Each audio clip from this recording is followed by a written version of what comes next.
There was another player, Hall of Famer. His name was Dennis Johnson, and we called him the Soul Man. He was great at doing. He would lock you down. He would help him recover. He would get back. He could guard the 1, the 2, the 3, the 4, the 5. Larry Bird said this about Dennis Johnson. Best teammate I ever played with. That's how great a defender Dennis Johnson was. He was a genius. That is what the legends all said. And when you hear how terrifying it was to face Dennis Johnson, you will understand why Magic Johnson and Larry Bird both talked about him like the memory still stung years after it was over.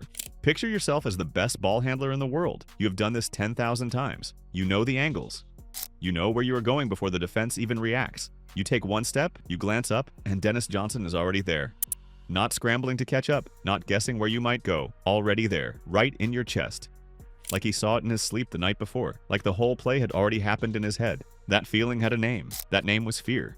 And the biggest stars in basketball history all felt it. If you love stories where legends speak the whole truth, hit the hype feature and hype this video up while we get into it. How did a quiet guard from Compton end up haunting the greatest players alive? A kid who stood only 5'9" in high school. A young man who ran a forklift after graduation, a player picked 29th in the draft. 7 voices have the answer, starting with number 7. Danny Ainge played next to Dennis Johnson every single night in Boston. He had a front row seat. Ainge watched him play 3 quarters at a steady pace, conserving energy, watching the game. Then the 4th quarter would arrive. And Ainge says DJ became a different animal entirely. He did not get louder.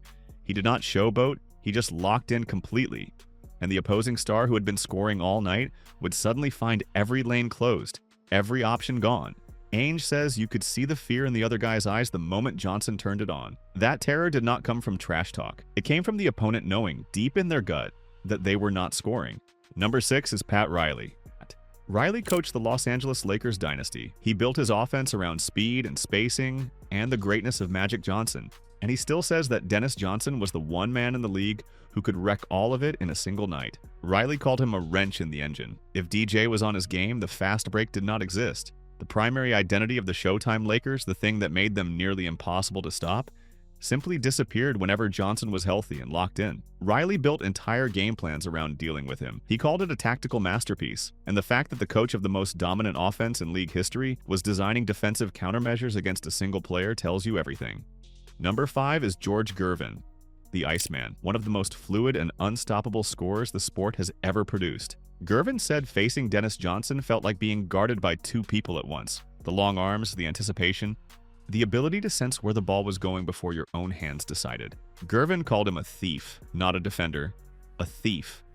Johnson would wait until the smallest crack appeared in your footwork or your focus, and then he snapped the ball away like it was never yours. And the worst part, Gervin said, was that it never stopped. Johnson did not just guard you on the court, he followed you home. That is not a defensive assignment, that is a relentless obsession. Number 4 is Isaiah Thomas, the leader of the Bad Boy Pistons.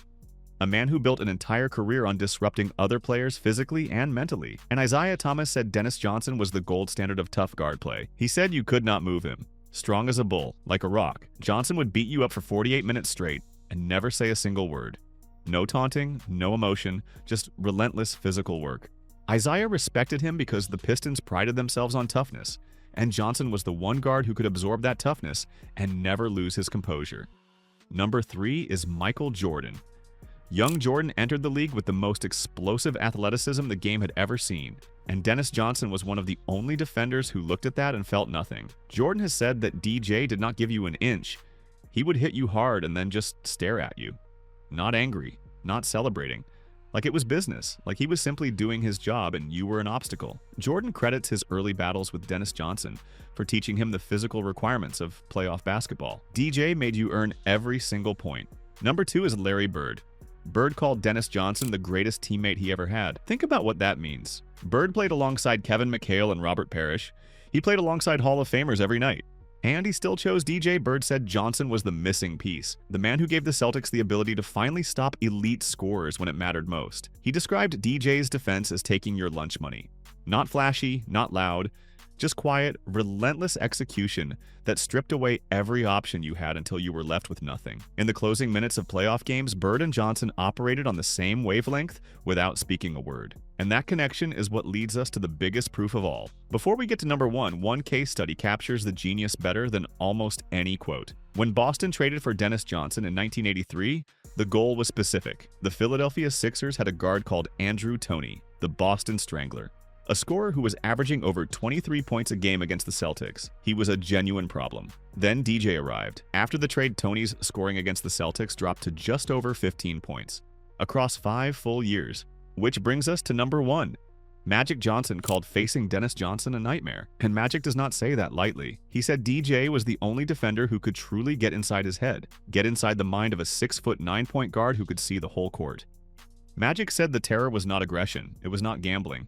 Johnson was never guessing. He was just already positioned. Already there. Already knowing where you were going before you made up your own mind. Magic said it plainly. He knew my moves before I did. I would look up and there he was, right in my chest. During the 1984 finals, that pressure led to critical turnovers in the biggest games of the series. The Boston media gave Magic a painful nickname after those moments. And the man who had built his entire legacy on thinking faster than everyone else realized that Dennis Johnson was thinking right alongside him. That brings us to 1987, the Eastern Conference Finals. 3 championship rings, 9 all-defensive selections. And every legend from his era still talks about him, like the nightmare is ongoing. Because for them it never truly ended. He came from Compton. He worked a forklift. He grew into something the league had never produced before. He was a genius. And the biggest names in basketball history will not let you forget it. Drop a comment and tell us who you think was the toughest defender ever. Like and subscribe if you are not already with us. We will see you in the next one.